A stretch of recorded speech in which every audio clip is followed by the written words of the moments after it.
Une des questions qui nous est fréquemment posée par nos collègues cardiologues, c'est y a-t-il intérêt à faire un test génétique à la recherche d'une mutation de la transthyrétine chez un patient chez qui on suspecte une amylose à transthyrétine parce qu'il a une scintigraphie osseuse fortement positive sans gammapathie?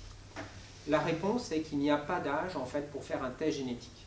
Ce test génétique à la recherche de la mutation de la transthyrétine se fait par un séquençage de 4 exons gènes courts. Le coût est à peu près de 60 €.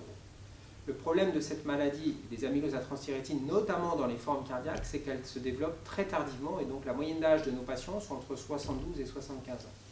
Ce qui fait que bien souvent, on peut avoir des patients d'un certain âge, la plus vieille personne qu'on ait diagnostiquée avait 93 ans, qui ont en fait une amylose héréditaire. Ils ont beau avoir cette mutation dès la naissance, le phénotype cardiaque et la maladie cardiaque va se révéler donc à un âge tardif et il va falloir faire ce test génétique parce que c'est la seule solution pour différencier les amyloses à transthyrétine héréditaires des amyloses à transthyrétine séniles.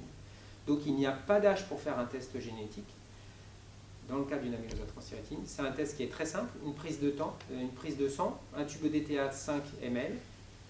On peut les transporter à température constante vers des centres qui font ces analyses génétiques. Il faut juste bien sûr informer le patient qui est malade, bien sûr, et qui a un problème cardiaque, de la réalisation de ce test et lui faire signer donc un consentement pour montrer qu'il était bien sûr d'accord pour réaliser ce test. Les délais de retour de ces examens sont très rapides, ils vont de 1 à 3 mois au grand maximum, donc on va pouvoir analyser les ensembles des mutations. Il y a plus de 120 mutations qui ont été décrites, la plupart des mutations sont pathogènes, il y a quelques variants non pathogènes qu'on retrouve fréquemment dans la population générale qui est un polymorphisme qui s'appelle glycine 6-sérine ou dans la nouvelle nomenclature glycine 26-sérine et donc cela, attention, ce n'est pas pathogène, c'est juste un polymorphisme.